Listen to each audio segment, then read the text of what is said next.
ministry centers and those who represent us in Kenya, Uganda, Italy, Gozo, although we have a couple of people from Gozo here today.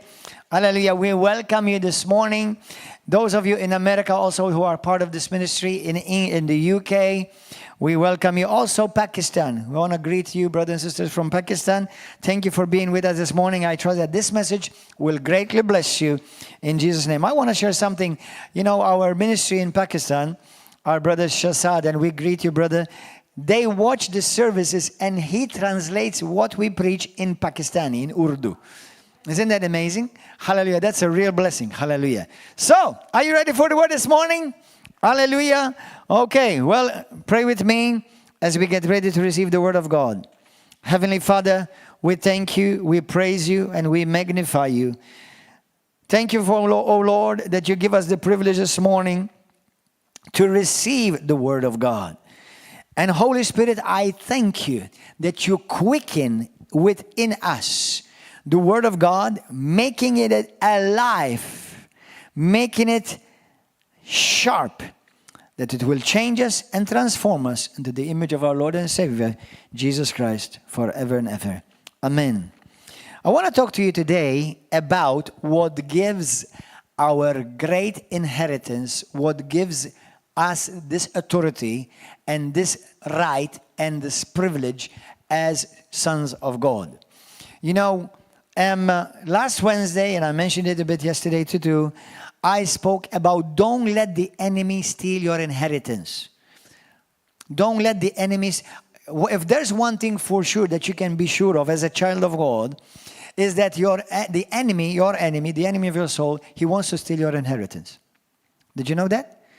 That's why he's called the thief, because he wants to steal your inheritance. Remember just like Jezebel and Ahab wanted to steal the field. I forgot what was the name of that man who stole. They ended up killing him. Anyway, the enemy is like that. He wants to steal your inheritance. Now, today I want to talk to you what gives this wonderful, great authority that we have received. You see, when we say authority, it means you have a right. Do you understand? A right. Dritt in Maltese. You have a right. Okay? You have authority. You have a right. But the reason why you have a right and you have authority is because you have an inheritance. And the reason why you have an inheritance is because you're a son. This is a powerful revelation. For me, this was a powerful revelation when I saw this. You see, many people don't realize, I know that in the world, there is this general consensus that they think everyone is a child of God. Not everyone is a child of God. I know most of you know this, but that's Bible truth. Not everyone is a child of God. Everyone is a creation of God, but not everyone is a son of God. Not everyone is born of God. John 1:12 and 13, the Bible says, to them that received him, he gave them the right. Everybody say the right. So to become, because they weren't, children of God, sons of God. These are born, these sons and daughters, they were born not of the will of the flesh, nor from blood or practically what he's saying is not through intercourse, but these children, they were born from the will of God. They were born from the Spirit of God. So unless you're born again, I don't know of anyone here who's not born again yet. I'm assuming that everyone is born again. But anyone who is not yet born again, who has not yet surrendered their life to Jesus Christ as Lord and Savior, they're not born again. They're not sons of God. As a matter of fact, it's the opposite. Do you know what they're called in the Bible? Sons of the devil. You know, for 23 years, I thought I was a good man, I was a good boy, and I was religious. I didn't know that I was a son of the devil. My mom is here. I don't think she likes hearing that, but even she was a daughter of the devil. We were a family of the devil until we actually accepted and made Jesus Christ our Lord and Savior, which is practically every one of you. Amen. Hallelujah. But once you are a son, now, let me give you these points. Today I'm going to do a teaching by the grace of God. And you're going to be equipped this morning why you should live a victorious life. Do you know that you're called to live a victorious life? You're not called to live a defeated life, brothers and sisters. Amen? You're called to live a victorious life. Now, let me start with this number one point. why we have been given this glorious inheritance. Now, let's begin this. What is an inheritance? An inheritance is an accumulation of resources, riches, in the natural, sometimes even property, finances, sometimes even titles. You inherit titles. For example, in kings, okay? Or in any other jobs or professions. Sometimes title is inherited as well. But an inheritance is something that someone has worked for to achieve. Now, everything that he or she has achieved, when they die, they give it and they pass it on to those behind them. To those behind them. Now, in the kingdom of God, only, listen to this, only sons receive an inheritance. Slaves don't receive an inheritance. As a matter of fact, I have a course, I have designed a whole course, it's called Sons of the Kingdom. And we talk about this in greater detail. You see, there are slaves, and there are many even in the church, unfortunately, though they are born again, but they still think as slaves, or they think as orphans. We spoke about last Sunday about whether you are a son or you are an orphan. Now, everyone who's truly born again is a child of God. But you have a lot of people who are born again, children of God, they still operate and think as an orphan. Amen? And my people are poor, they are perished for lack of knowledge. Amen? So when you are a son, number one, everyone who's born again, he has this inheritance ready for him to enjoy, or her. But you must grow and mature according to Galatians chapter 4, verse 1 through 5. It talks about that unless a son matures, he will still continue to operate as a slave. Are you understanding this? So me and you, the teaching like this will equip you as a child of God to help you activate and to facilitate in your life. Facilitate. Everybody says facilitate.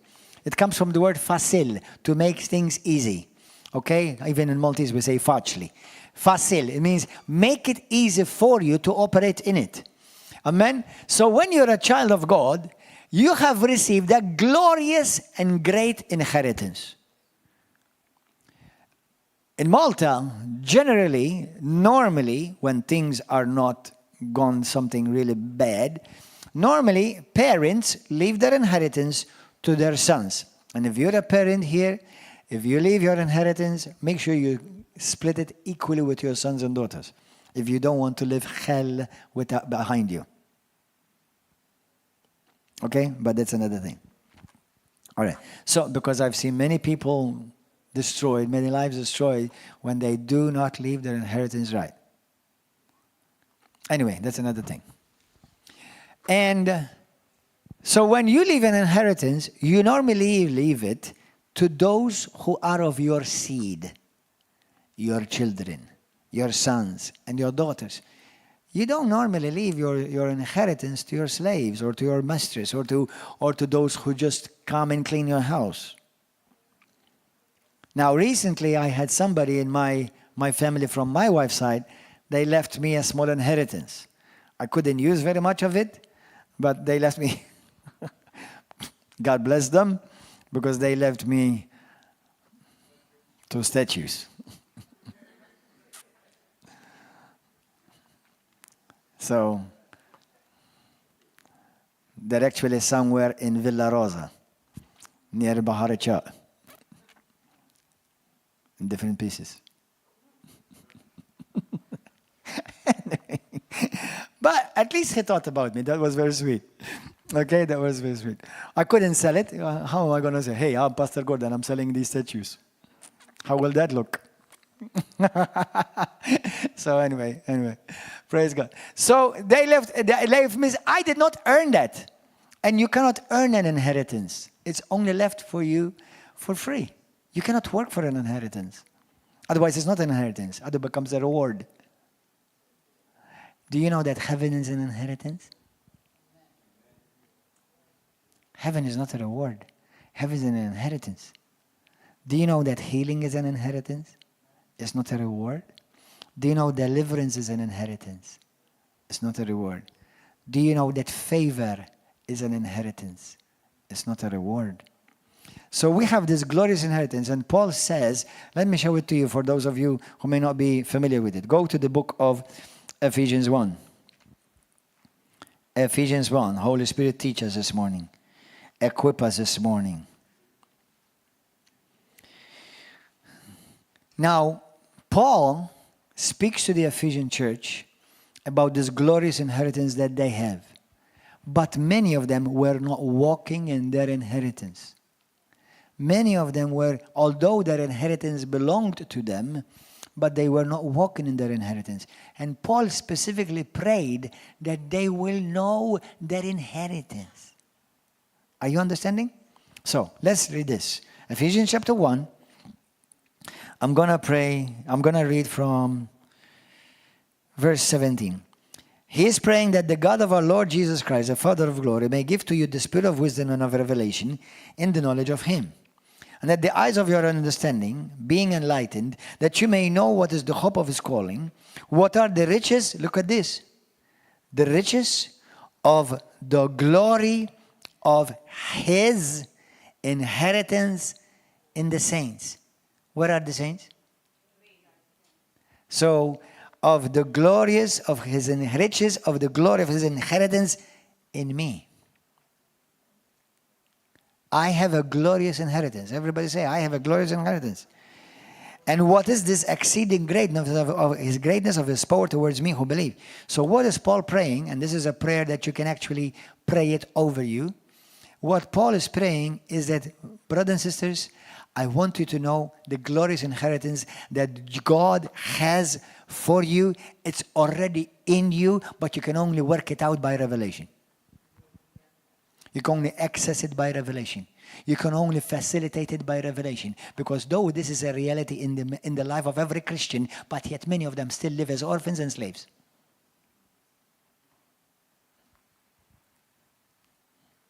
Holy Spirit, speak to us.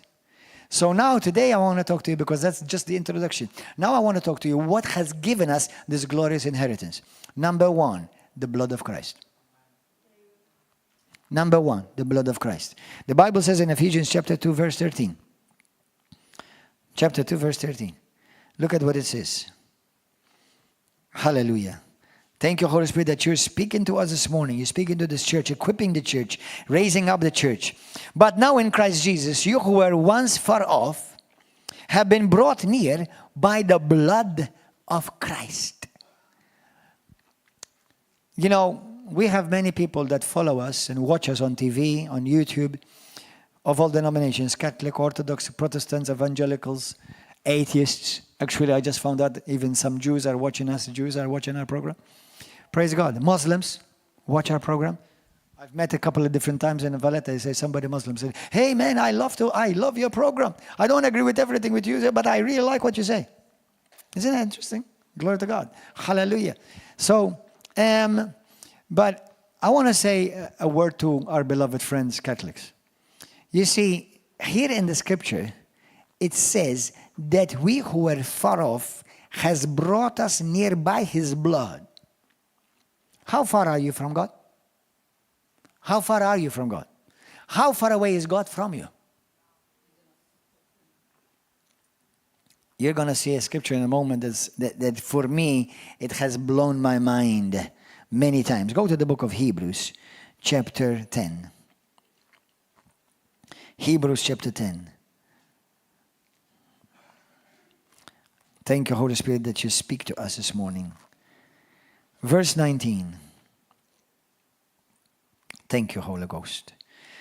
Therefore, brethren, having boldness, confidence, to enter the holiest, that's the Holy of Holies, by the blood of Jesus, by a new and living way which He consecrated for us through the veil.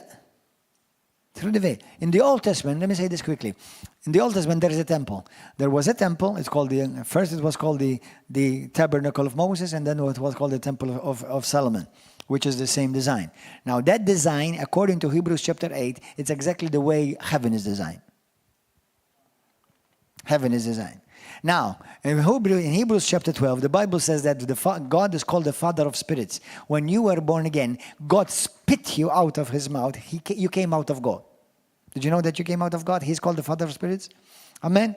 So now, when you are born again, when you and I are born again, did you know which part of heaven you were born out of? Your spirit, I'm talking about. The Holy of Holies.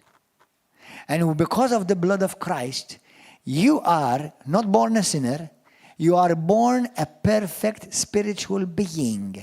And you are now brought near to God. So, to make it look a bit funny, this is how far is God from you. You're up to his face. Actually, he's on the inside of you. We are the temple of God. We know that. Right? So I say this to Roman Catholics out of love. When we pray to Saint Mary, Saint Jude, Saint, Padre Pio, and we think because they can intercede for us and they draw us close to God. This is the problem. You have no revelation.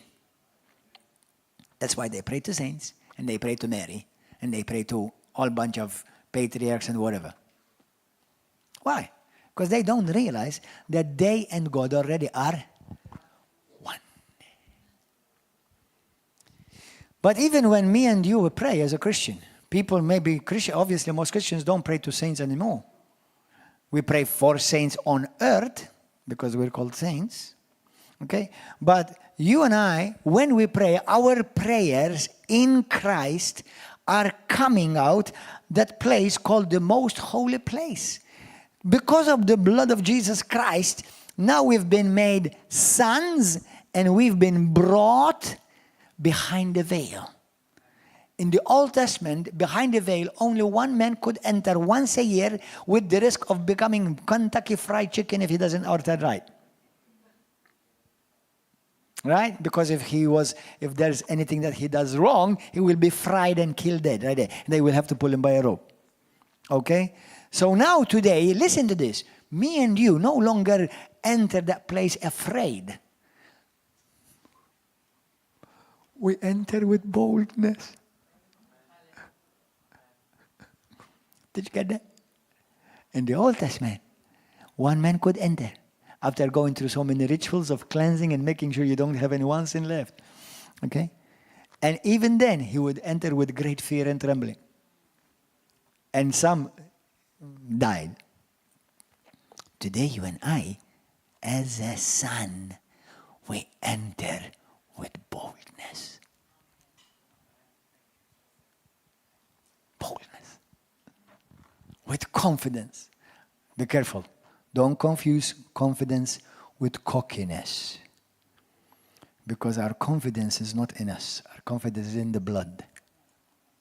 Our confidence is in him. That's why I enter in confidence. That's why he hears me every time I pray. Every time I talk, he hears me. How many times you've seen God do something for you and you didn't even ask him yet? It's like, I haven't asked you, Lord, yet. How come you already gave it to me? Do you know why? Because from God's perspective, you and I already are there.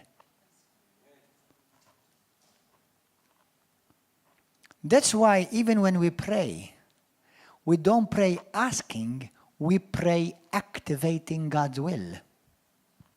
Because we already know God's will. Healing, deliverance, salvation, forgiveness, we already know it. Why are you going to ask him again, Lord, do you want to heal me? I have a whole book full telling you I want to heal you. Do you understand? Hallelujah. Thank you, Jesus. So, the number one, the blood of Jesus Christ gives us our authority. You know, many people, for many Christians, don't realize when we say in the name of Jesus. Why does it work when we say in the name of Jesus? What was it? Yesterday. It's amazing, this past few months, this past few 3 weeks, every service we have people delivered, even yesterday. Every service we have people delivered at the service. Thank God for that. Thank God. That means the kingdom of God is here, by the way. But I want to tell you something. What gives the name of Jesus the power? It's not, it's the blood of Christ. Did you know that? Now, I'll tell you why some people don't understand. Because the name of Jesus, to us, our culture, we know when we say Jesus, we're referring to Jesus Christ of Nazareth, the Son of the living God. In the context of Hebrew, Jesus, there are thousands in the name of Jesus. Yeshua or Yehoshua. There are, if you go to South America, if you call somebody Jesus, you have about 100 people looking at you. No, I'm serious. If you go to Greece and you say, in the name of Christ, Christos. So why does, when we say in the name of Jesus Christ, it works? Because by faith, we know, whether we know fully or not, when we say, all of a sudden, the power of the blood of Christ becomes activated. That's why we cast out demons in the name of Jesus. Because the name of Jesus has received its power through the blood. And that's why the Bible says that when Jesus Christ died on the cross, God gave him the name above every name and highly exalted his name above all. Amen? But the thing is, in certain cultures, there are many people who are called Jesus. Sister, do you have people called Jesus in your culture? Jesus, many. Thousands. There you go. So, you know, I'm reminded right now, I had some friends who were actually missionaries in South America. And they were casting out demons, and he said, El nombre de Jesus! And the devil said, which one? No, serious. And you understand? Which one? Of course, when you have a culture full of Jesus, you have to make sure which one. Just the devil want to make sure that you know which one. Amen? And this is the thing. Remember this quote. The devil is not afraid of you because you have authority. The devil is afraid of you because you know you have authority. Did you get that? There's a difference in that. Let me say that again. The devil is not afraid of a Christian because he knows from a legal point of view, the devil knows that every Christian is born with a great inheritance. The devil sees in the realm of the spirit that everyone, the moment they say, Jesus Christ, you are my Lord and Savior, bang! A huge inheritance just been deposited in his account. But does he know? And if he doesn't know, I'm going to take advantage of his ignorance. Do you understand? So now, the devil is not afraid of you because you have authority. The devil is afraid of you the moment you know what authority you have. Are you hearing, brothers and sisters? So remember that. Remember that. Because when we pray with revelation. We pray with knowing. By this we know. By this we know. Hallelujah. So the blood of Christ gives us our authority over demons, over sickness, over diseases. The blood of Christ has given us the authority to live a victorious life. Notice, every attack you get in your life, everyone, whether it's against your health, against your finances, against your thoughts, is trying to steal your inheritance. It's stealing your inheritance, stealing your peace, stealing your freedom. That's part of your inheritance. How big is this inheritance? Of course it's big. It costed God everything. Amen? Now, that's number one, the blood of Christ. Number two. Go to the book of Revelation, chapter 12, verse 11. A very famous scripture. And then we're going to go to James chapter 1. Verse 11, it says, they, talking about the Christians, triumphed over him by the blood of the Lamb. Now we know that. And by the word of their testimony, or else by the word they testified. By the word of their testimony. And they did not love their lives as so much as to shrink from death. Let me tell you something, brothers and sisters. One of the things that you get delivered from when you are truly a child of God, living in the revelation of your inheritance, and you will no longer live afraid. Fear will no longer have any hold over you, not including fear of death. Why? What am I to lose? What is Christian going to lose when he dies? He's going to gain. He's going to gain. Paul says, for me to live is Christ, and I want to live on for you so that I will continue to help you. Philippians 1. But for me to die is gain. So the devil, he cannot do nothing for you. He cannot do nothing against you, neither here or after. If you end up dying, which one day you will indeed, after you finish the plan of God for your life, and what you're going to do? You gain. You gain. Hallelujah. Brother Alfred, your beloved, precious wife, she gained. And she has left a glorious legacy. While you miss her in that regard from the natural point of view, I understand, but don't cry for her. She's in great joy. She's now received her glorious and greatest gain. She's walking with Jesus. And she will be amongst the first to come and greet you when you go to heaven. But I don't want you to go there yet. Okay? Hallelujah. Thank you, Jesus. So yeah, we have been so blessed. We're so rich in Christ. So the blood of Jesus, number one, has given us this glorious authority and power and right. When you're a son, you have a right. Number two, it is the word of God. Go to the book of James chapter 1. The word of God. Verse 18. Of his own will, he brought us forth by the word of truth. Me and you have been born by the word. I am born of the word. That we might be a kind of first fruits of his creation, of his creatures. We are born of the word. The word of God, Ephesians chapter 6, verse 17, it's called the sword of the Spirit. So, point 2, what gives us this authority over the devil, what gives us this glorious right to live a victorious life is the word of God. Brothers and sisters, you cannot live a victorious life without the word of God. Listen, it's good to worship God. It's good to spend time in praises. And you do that. That's because we are called to be worshipers.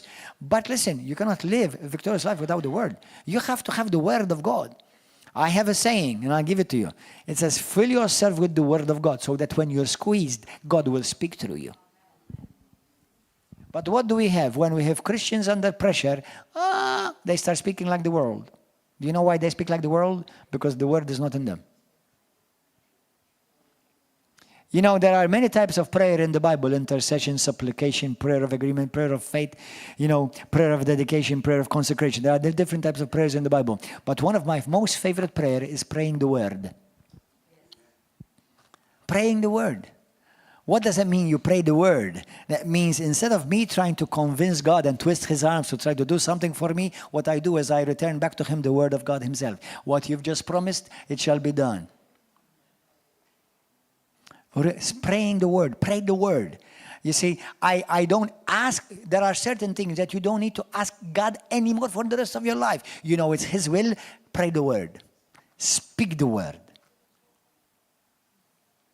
Amen? Why? Because you know it's already his will. We only ask God of things which are not clear in his Bible, in our Bible, what regards what. For example, when I came to Malta, there's nowhere in the Bible that Gordon is supposed to go to Malta. You had to hear God for that. Okay? All right? So there are whom you're supposed to marry. Nowhere in the Bible tells you whom. So, well, one thing for sure, if you're a man, you're supposed to marry a woman. That's clear. and vice versa. Especially in this confused world, let's clarify that. Okay? But you have to find that out for yourself, whom you're supposed to marry. So that's nowhere in the Bible. You're going to have to find it out by your Holy Spirit, by spending time with God, by revelation. But then all the rest, when it comes to provision, pray the word. When it comes to healing, pray the word. When it comes to deliverance, pray the word. As a matter of fact, you end up asking God nothing.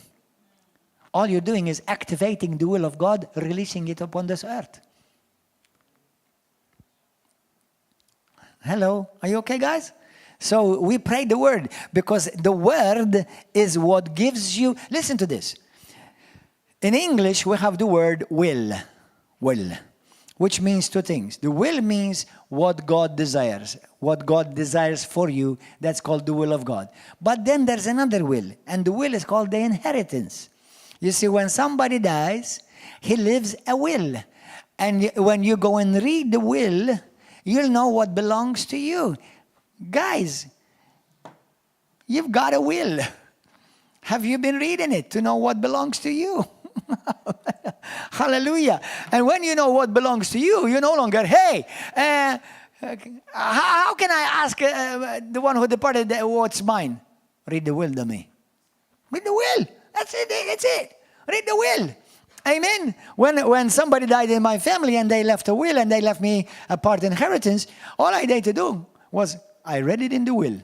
Funny enough, I was the first one in the will.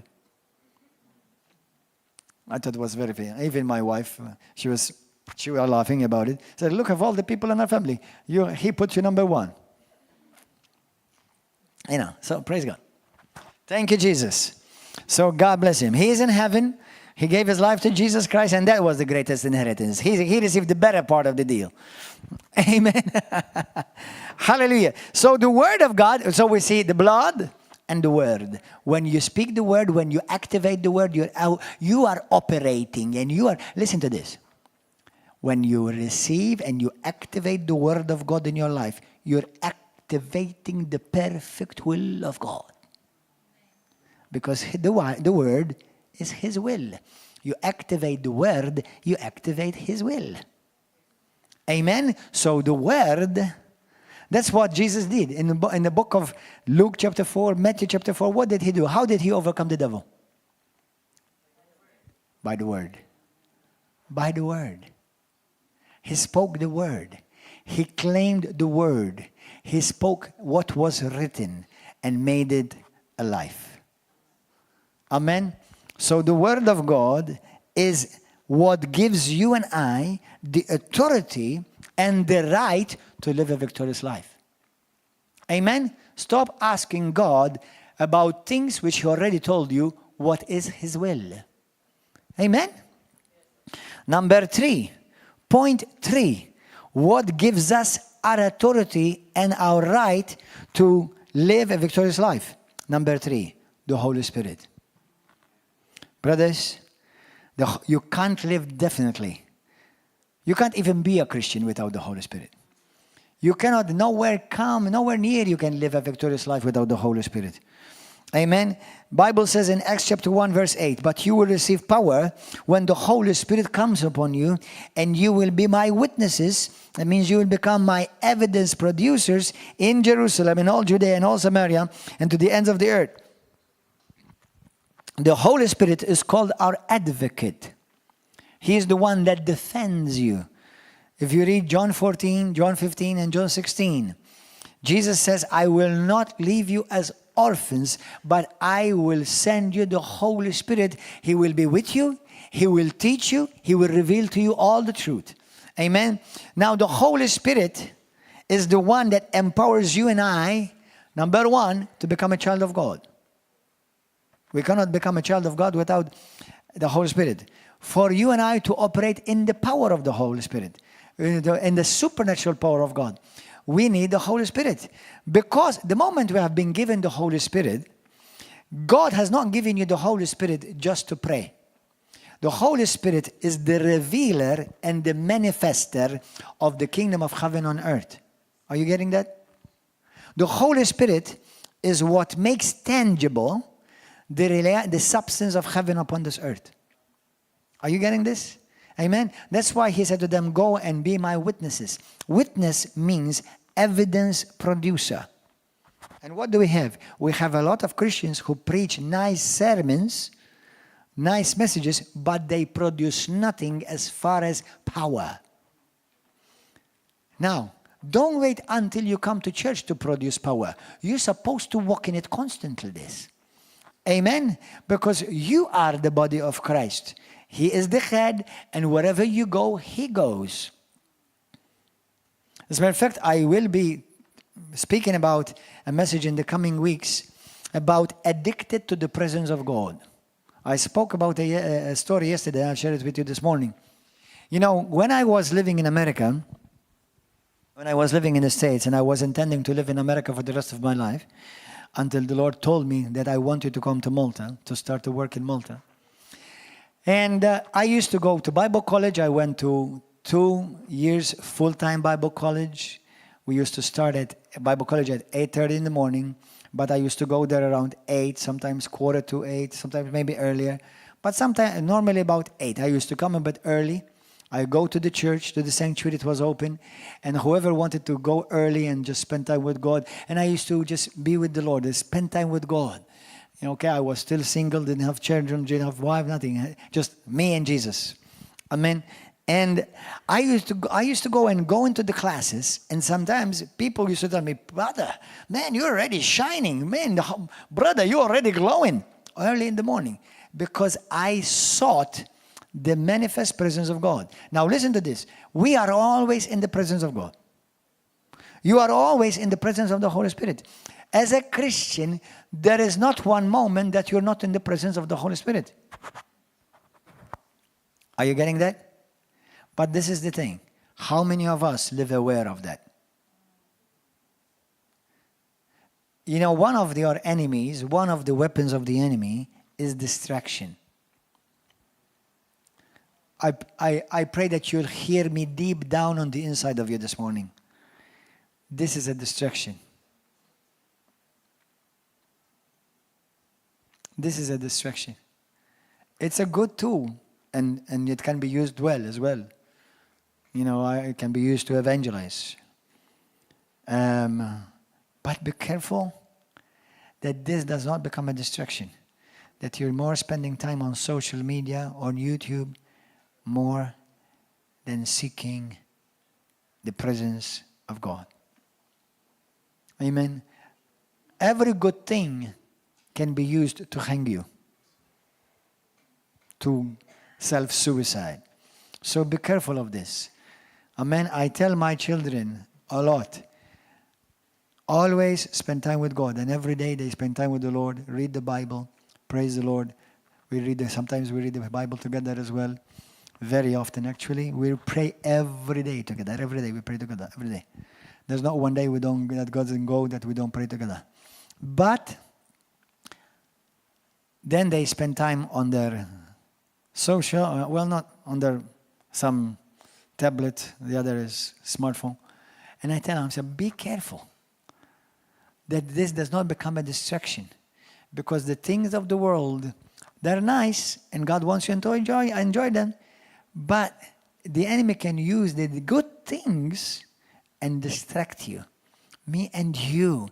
Listen, me and you, we want to be used by God. How many of you want God to use you? When I say use you, not just be a blessing to or be blessed. Hey, bless you, brother.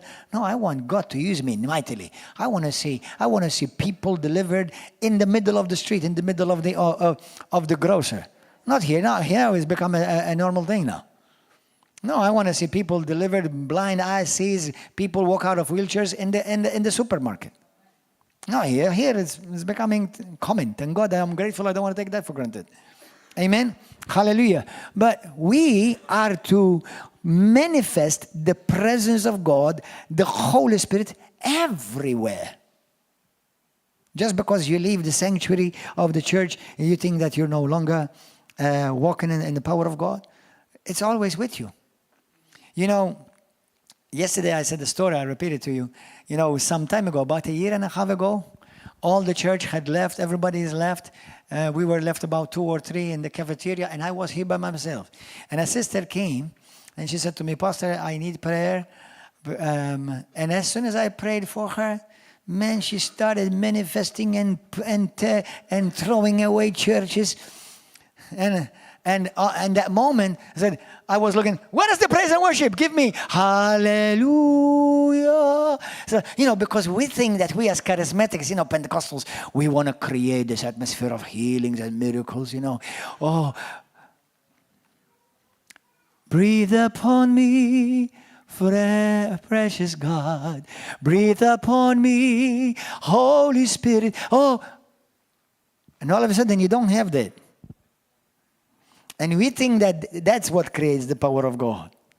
No, the power of God is constantly in you. The power of God is constantly in you. Is the Holy Spirit. He is called your down payment. He gave you the Holy Spirit so that you manifest the realities of the kingdom of God now. Listen to this. If you want to operate in the supernatural, you have to become aware of the supernatural. I'll say that again. That means when you leave this place today, do you know what most Christians do? Business as usual. When you go to a hospital, when you go to a grocery, when you go to a restaurant, when you go to wherever you go, are you aware that you're carrying the King of Glory? And that you, at any time, at a switch by faith, you will operate in the supernatural where there's a need. But we forget. So what do we do as Christians? Come to church, we'll pray for you. Why don't you pray for them right away? Come to church, we'll cast out the demon. Why don't you cast them out? Because we're aware of the atmosphere of the church that we create. And we have a world-class praise and worship team. Hallelujah here. Amen. And we forget that it's not that activates the power of God. It's we operating by faith because God is constantly with you, in you, and around you. As a matter of fact, He's bigger than you. I said a story on Wednesday. I'll receive it to you. I'll share it with you. There was this little girl, and on their way back home after church, she was sitting in the back seat of her mama and daddy's car. And as they're driving home, this girl said, "Mommy, Daddy, today the pastor really confused me." He said, "Why?" He said, "Because he said that God is bigger than us." I said, "Yeah, and what's confusing about that?" It's because he said he lives in us. And yes, and why is that confusing? He said, because if he's bigger than us and he lives in us, shouldn't he be showing through? Wow. We're gonna go and eat, me and my family today. And we're looking forward to have some Chinese food. How many of us are going to be aware where there's a need? When you're going to go, maybe go in the park. How much are you going to be aware? Do you know the Spirit of God, the same Spirit which raised Jesus Christ from the dead, dwells in you? But you have to live aware of it. Because there are so many distractions. Sometimes your stomach is grumbling because it's hungry. And you want food. So the Holy Spirit gives us the right. He gives us this authority. Amen? Hallelujah. Number 4. So that was number 3. The blood, the word, and the Holy Spirit. Number 4. In the book of Romans, chapter 8, verse 17. We have this right. I've mentioned it already. But now I'll just open it up a bit on this. We have this right because we are now sons. You see, servants, as I said earlier, slaves don't have an inheritance. They don't have a right. Do you know when Jesus was operating in the miraculous, Peter and the apostles said to him, "Lord, these things are impossible for us." And Jesus said, "These things are impossible for humans." He never said these things are impossible for Christians. He said these things are impossible for humans. You and I are a different category. Do you know that? Yes, the things of the supernatural are impossible for humans. But you're not just humans.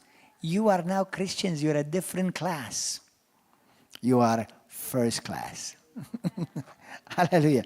That's why we can do all things, what? Through Christ.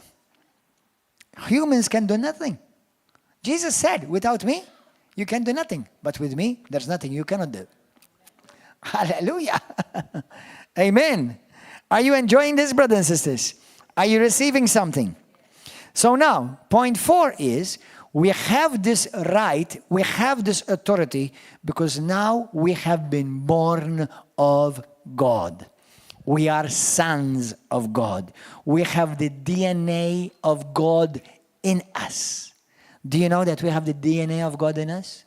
Do you know the Bible says that we have been born of God? We've been born from the seed of God, 1 John chapter 2. We've been born from the Word of God. We have been born by the Spirit of God. We are now called sons of God, not going to be. We're now called sons of God. Even you ladies are called sons of God.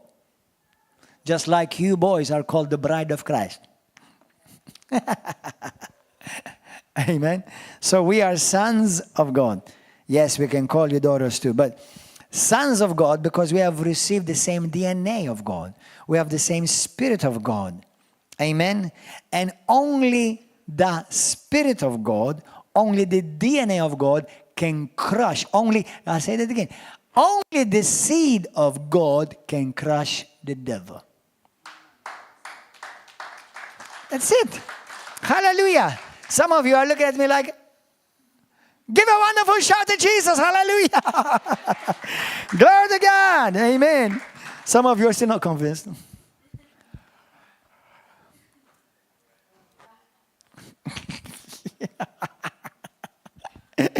Okay. All right. Hallelujah. So, because we're sons of God, we have received this inheritance. Amen. 1 John chapter 3. Now we are sons of God. Verse 1 and 2. Romans chapter 8 verse 17. Powerful passage. Now, if we are children, if we are sons, then we are heirs of God and co-heirs with Christ. I love that Christmas story, that little kid of that Christmas story. Some of you know it already, but I repeat it for those who never heard it. There was this little Tommy, before Christmas, he said to Mama, Mama, I want many, many presents and many different gifts from Father Christmas. She said to him, well, Tommy, you only can choose 3, only 3. He said, no, 3, I have many. He said, listen, go to sleep, think over it, and then in the morning come and tell me how much you need. So he went to sleep, and he thought over it, and wake up in the morning early and excited, and said, Mommy, I have chosen how much I want. She said, tell me. He said, I only want 1 now. I said, what, 1? Yesterday you were telling me you have so many that 3 are not enough. How come now you want 1? He said, no, I just want only 1. He said, I want Father Christmas. That's it. Listen, this is exactly what Romans 8:17 is saying. Are you realizing this? Are you real? Please look at Romans 8:17. Look at it, not just hear it, look at it. It says, now if we are children of God, then we are heirs of God. What did I inherit? Not that I just inherit blessings, not just inherit all the benefits, I inherited the benefactor. I inherited him. Listen, God of Abraham, God of who? God of Isaac, God of who? God of Jacob, God of who? Belonging to who? God of Gordon. He is mine. I didn't just inherit a blessing, I inherited him. You inherited him. Glory to God. Can you say thank you, Jesus, from the bottom of your heart? Hallelujah. I inherited him. Hallelujah. Man, we're so blessed. We are so blessed. I inherited God. He is mine. and I am his. You know when we study this in the book of the blood covenant, in the course of blood covenant. That's what covenant is. You know, that's what covenant is. Mariella is mine. Gordon is Mariella's. 1 Corinthians chapter 7, clearly, the Bible says, wives, you belong to your husband. You are a property of your husband. That's why your job is not to please mommy or nana or cousin or neighbor. You please your husband. You are his property. But so is the husband is to please his wife. God is mine.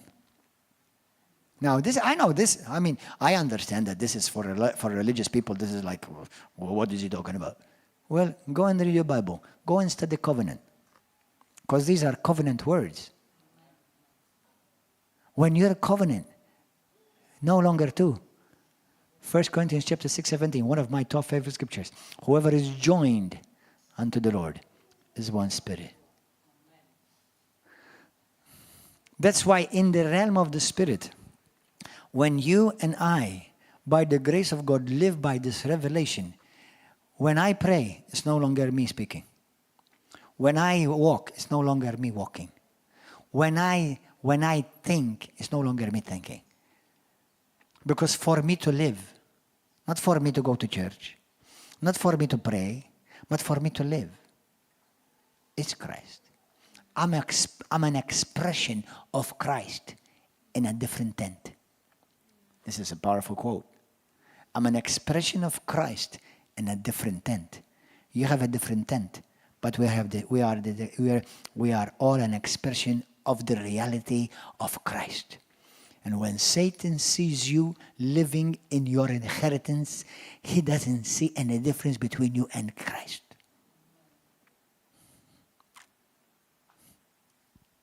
That's why he becomes afraid of you. That's why then wherever you go, you change the atmosphere. That's why people who live by this revelation, you can put a virus on their hand, it will disappear and shrink on their hand. That's why somebody with this revelation, they will speak to that person and he will rise again. That's why with living with this revelation, you command bones to mend again and join again. Because it's no longer you speaking.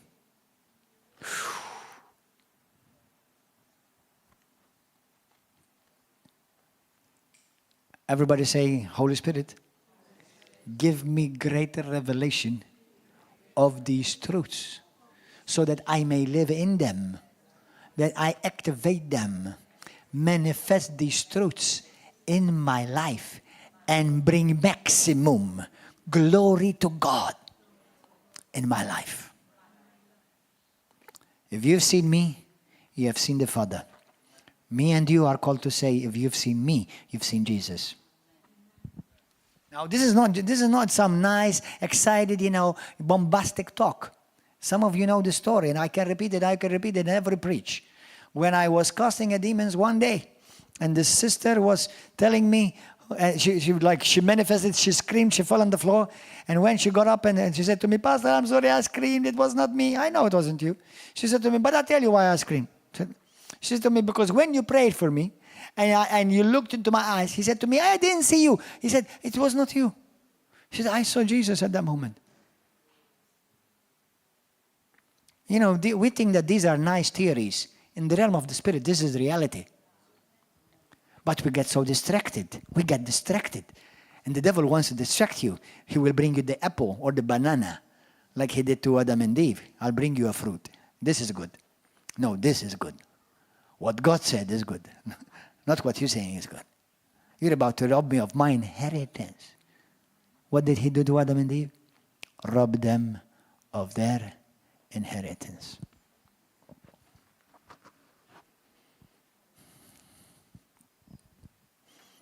I remember.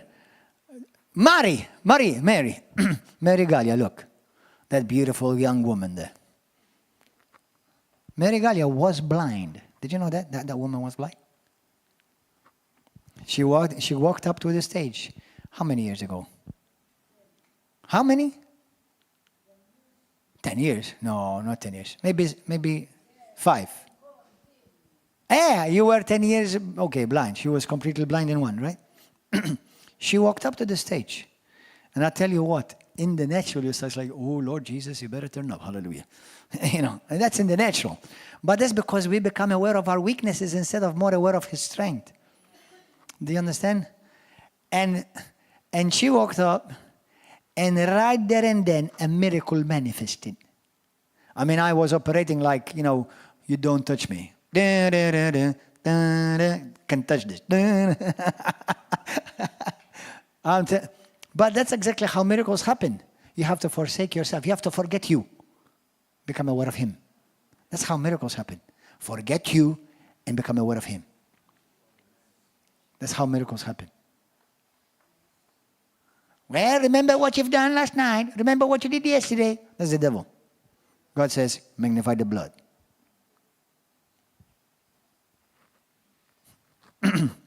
Thank you, Lord. She's one of the few who have received the miracle and came back to church. They did that to Jesus, they'll do that to us too. Remember when Jesus healed those 10 lepers, only one came back? Amen. Hallelujah. That's sad. You know how many people we've seen delivered and healed, and they go back with the pigs again? Thank God you're not a pig, sister. You're a child of the Most High God. Amen. Hallelujah. Give a wonderful praise to Jesus. Hallelujah. So that's number 4. Because we have received a wonderful, glorious inheritance, we are now one with God. Number 5. Okay, I'm gonna finish in a moment. Number 5. Let's rush a bit this. Number 5. Do you know why you have this great authority as a Christian? This great power, authority, and this great inheritance as a Christian? Because Father God is your daddy. That's why you have this authority. Because God Almighty is your Father. The Bible says, you see, Jesus says, it is my Father's pleasure, little flock, to give you the kingdom. It's in book of John, I believe, or in the book of Luke, I forgot exactly, but exactly like that it says. So it's little flock, it's my Father's pleasure to give you half of the kingdom, right? No. All. It's my Father's pleasure to give you the kingdom. Oh, and don't worry about how much God loves you, because God loves you as much as He loved me, says Jesus. I've argued that with God before. I think you love me more than Jesus. You gave Him up, He didn't give me up. You sent Him to the cross, you sent me to the throne.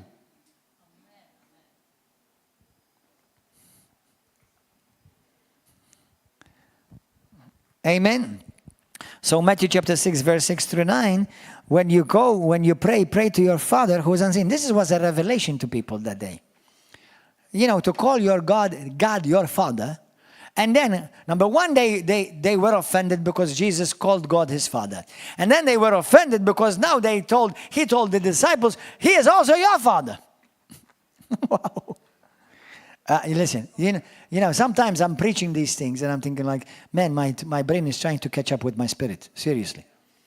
It's like, man, wow, what did I say again? You understand? Hallelujah. And your Father sees sees what is done in secret, He will reward you. And when you pray, do not keep babbling like pagans. So, because your Father already knows what you need before you ask Him. Thank you, Lord. So number 5, this is because you are born of the Father. We have been refathered from above. John chapter 3, verse 3 through 8. Thank you, Lord. We said in 1 Corinthians chapter 6, 17 that we have been made one with God. Now, point 6. And I think we'll finish with that. Praise and worship come. I'll give you another point 6 and 7. Point 6. Why do we have this authority over the devil? Because when Jesus came, He defeated the devil for you and for me. So now we have this authority and this power because Satan has lost all power and all claim over your life. Did you get that? Amen? 1 John 5:18-19, it says, we know that everyone born of God does not continue to sin or live in sin or is dominated by sin. But the one who is born of God keeps him, that is Jesus Christ. He keeps me and preserves me so that the evil one cannot touch me. Did you know that the evil one cannot touch you? Because he lost you. You see, the moment you were born again and now you are truly living for Christ, the devil has lost you. So now he has no more claim over you. Now it's the opposite. You have claim over him. Before, he used you as a puppet and a slave, but now he has to obey you. Why do you think the disciples in Luke chapter 10, verse 17, they came rejoicing to Jesus and says, Jesus, Mamma Mia, demons are subject even to us. Not just to you, but even to us. Can you imagine the same devil who tormented you becomes your slave? He has to obey you. Wow.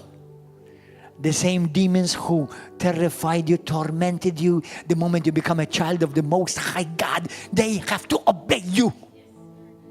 Woo! Man! Amen? Jesus, the Bible says that he has appeared, 1 John chapter 3 verse 8, the Son of God has appeared to destroy the works of the devil. Colossians 3:14-15. He forgave us all our sins, having canceled the charge of our legal indebtedness, which stood against us and condemned us. He has taken it away and nailing it to the cross. Do you know that the devil has nothing to accuse you of anymore? Nothing. He has no claim over your life anymore. Amen? And because now where there's no sin, there's no more condemnation. Verse 15, Colossians chapter 2. And having disarmed the powers and authorities, he made a public spectacle of them, triumphing over them by the cross. He embarrassed him. He spoiled him. You have authority over the devil because now the devil has been subject to obey you in Christ. He has been defeated. He has been stripped from his right and authority to have any say over your life. Amen. Hallelujah. Thank you, Jesus. Satan fears not just the Christian, but the Christian who knows what Jesus has done for him. Amen. Blessed be the name of Jesus Christ. Thank you, Holy Spirit. So, I have given you 6 points, more or less. You have received this great authority, this great power, this great right to live a victorious Christian. Remember, the blood of Jesus Christ has paid it all. You are born from the Word of God, promises of God. Those are the promises sealed forever in heaven. You have been born by the Spirit of God. The Holy Spirit is given to you. He's in you. He lives on the inside of you. He is with you everywhere you go. Number 4, God is your Father. You are a son of the Most High God. You are one with the Father. You are one with Jesus. You are one. Hallelujah. Number 5. What else did we say? What's that? You are one with the Father. You are one with God. You are one with the Spirit. You're a son of God. You have His DNA. You have inherited God Himself. Now the devil has been defeated. And now he has no longer any claim over your life. Let's bow our heads. Thank you, Lord.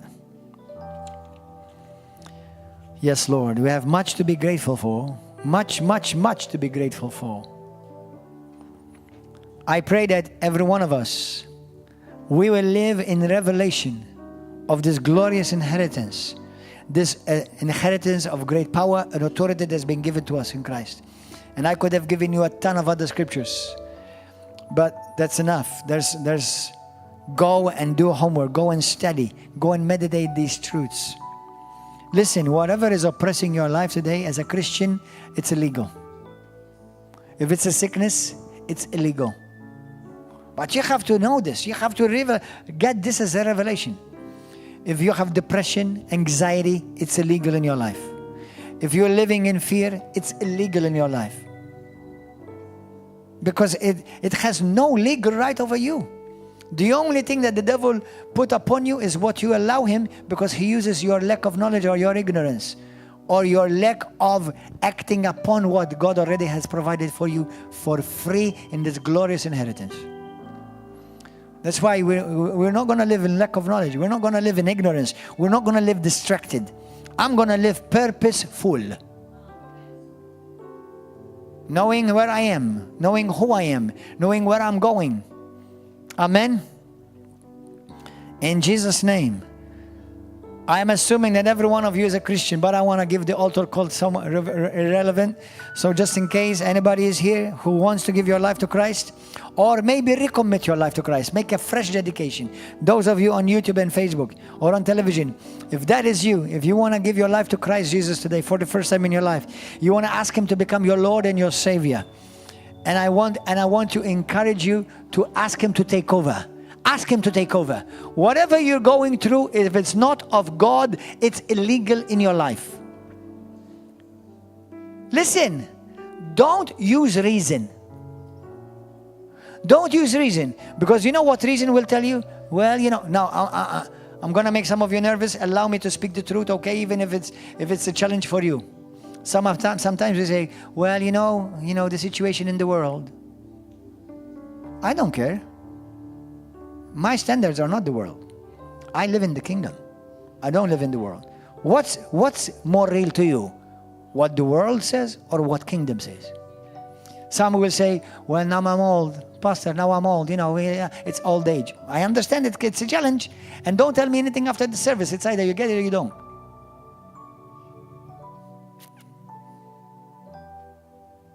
What's more real to you?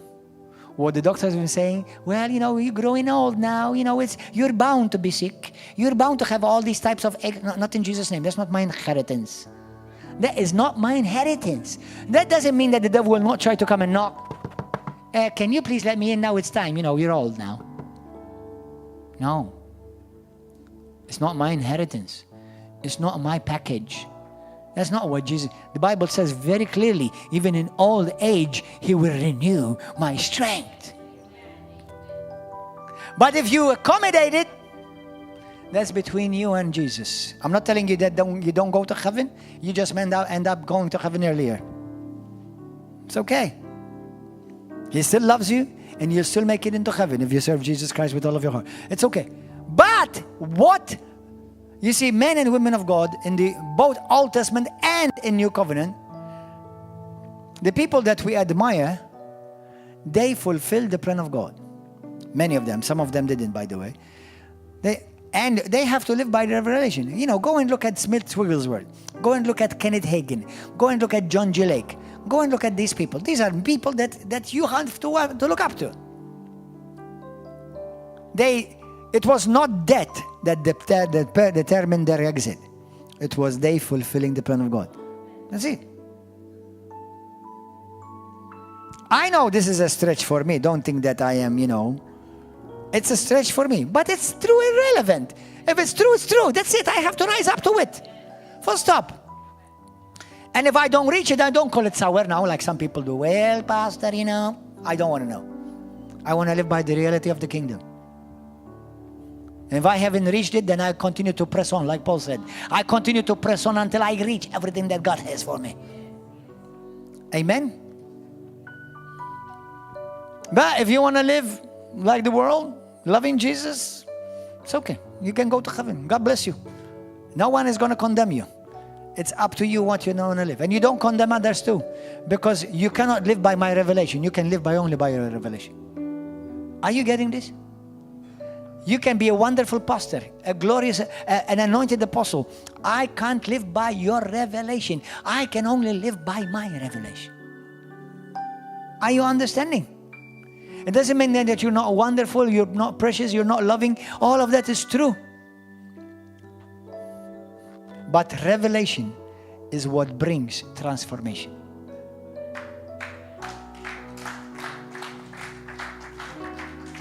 So, everybody stand up. Let's say this together. Those of you on YouTube and Facebook, on TV, if you want to make Jesus Christ Christ your Lord and your Savior. Say this with me. Everybody say this with me. Say, Heavenly Father, I thank you for this glorious inheritance which you have given me. I done nothing. You've done everything. And Lord, today these truths help me to remember them, to live them, to walk in them, to activate them in my life. Lord, I know there is no more condemnation now to me. The enemy has nothing to point his finger about me or in my life, because I've been cleansed, washed, sanctified, purified by the blood of Jesus and the Spirit of the living God. I thank you, Lord God, that the blood of Jesus Christ, the Word of God, the Holy Spirit, my inheritance as a son, my God who is my Father, the fact that the devil has been eternally, completely defeated and he has no more claim over my life. Lord, I want to live to the fullest that's possible on the side of heaven, the revelation of this glorious inheritance.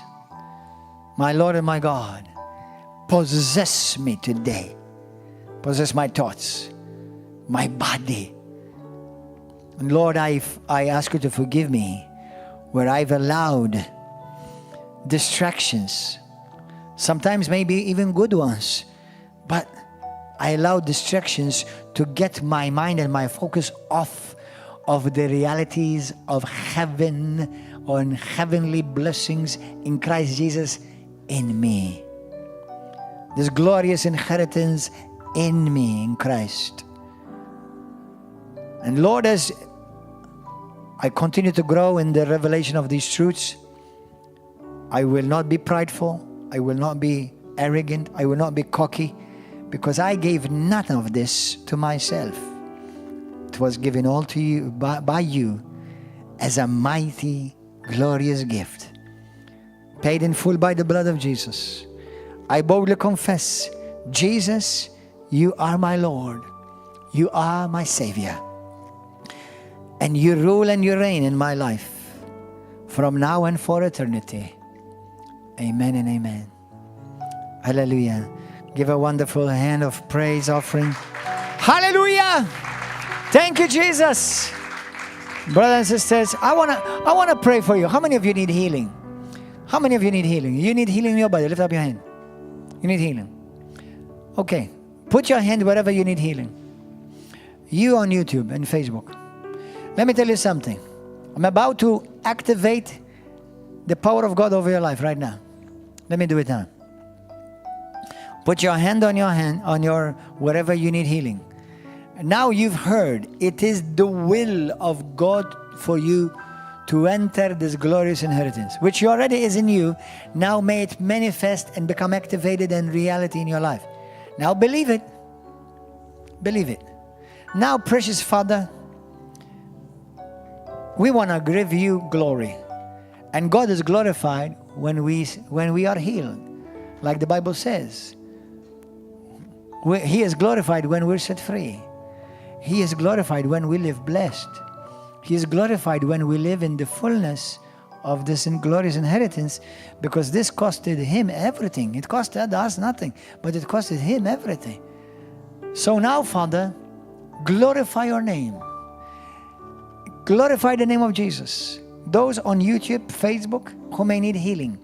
Some may need deliverance from demonic spirits of oppression, from marine spirits, from spirit of witchcraft, spirit of Jezebel, manipulation, spirits of perversion, lying spirits, every spirit of fear that's under my voice, the sound of my voice. I speak to you right now, and I release the power of heaven against you. And in the name of Jesus, I thank you right now, healing comes. Be healed in Jesus' name. May your back, may your bones, may your ligaments, may your joints be healed now in the name of Jesus. I activate by faith the power of God over your life. Every demonic spirit that has oppressed you, at the one command of Jesus Christ, I command you to leave at the count of 3. Leave that sister alone. She's a child of God. Leave that son of God alone. At the count of 3, ready? 1, 2, 3. Go! Get out! In the name of Jesus.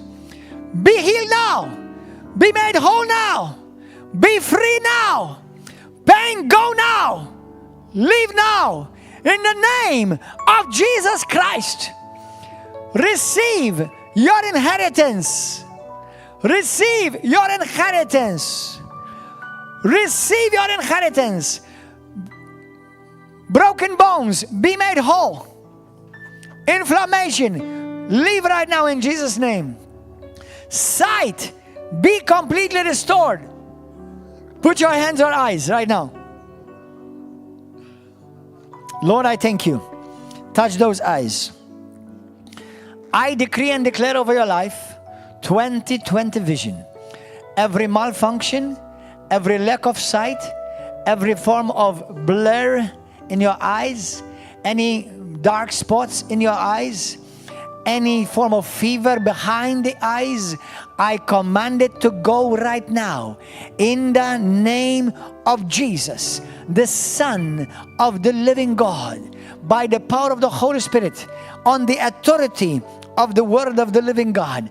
Be now healed. Eyes be restored. Be completely restored right now. Vision be restored. Light come in Jesus' name. Light come in the name of Jesus. Light come in the name of Jesus. Somebody who's been tormented by fear during the night. Fear of dying. Fear of heights. In Jesus' name, I take authority over every form of fear that has tormented your life. I command it to leave you right now in the name of Jesus Christ. Leave right now in the name of Jesus Christ. Healing, the healing power of God is working in your life. Start giving praise to God. If you are in pain, say, I start giving thanks to God for that the pain has left you. If you had lack of sight, start giving thanks to God that your sight is fully restored. If you had lack of hearing, start giving thanks to God that your hearing is fully restored. I command ears to be completely healed. I command ears to be completely open right now in Jesus' name. Every problem, every malfunction, every disease that was operating in your ear, I command it to leave right now. In Jesus' name. I see somebody, you've had an infection in your ear. Your ear is being completely healed. And in the name of Jesus Christ, water, liquid is coming out of your ear because it's being healed in Jesus' name. May your hearing be fully restored right now in Jesus' name. And may the name of Jesus be glorified in Jesus' name. Now, if somebody who have vices, bad habits that you want to get rid of, smoking, drugs, pornography, playing, gambling, may the Lord set you free from every form of gambling right now. Be free from gambling. Be free right now from every spirit of perversion, every spirit of sexual immorality. In the name of Jesus Christ, may you be set free right now. In the name of Jesus Christ, be free from it right now. Be free from drugs right now. No more drug addiction. The Lord sets you free. The Lord sets you free. Be free in Jesus' name. Be free from nicotine. Be free from addiction for cigarettes. In the name of Jesus, be free right now. Be free right now. Be free right now. In Jesus' name. And start giving thanks to God. And please, once you have prayed and have received by faith, testify to somebody. Testify on this YouTube message.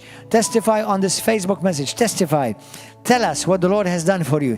Testify. Seal it in the realm of the Spirit by testifying. Hallelujah. We're going to be here again next week by the grace of God. I want you to prepare yourselves, for all of you who are following. Join us on the 29th and on the 30th of November. Friday night at 7 p.m. Saturday morning at 10 a.m. and Sunday night and Saturday morning and Saturday night at 7 p.m. and then Sunday morning at 10 a.m., Sunday night at 6 p.m. We're going to have a 3-day conference. Come out in Jesus' name. If you need deliverance, if you need to be set free from demons, from curses, from witchcraft, if your family had been involved in witchcraft, or if you think there's demonic oppression or demonic presence in your house, in your home, I want to encourage you to come to that conference. It's free entrance for everyone. Friday night, 29th of November, Saturday morning at 10 a.m. and Saturday night at 7 p.m. That's the 30th of November.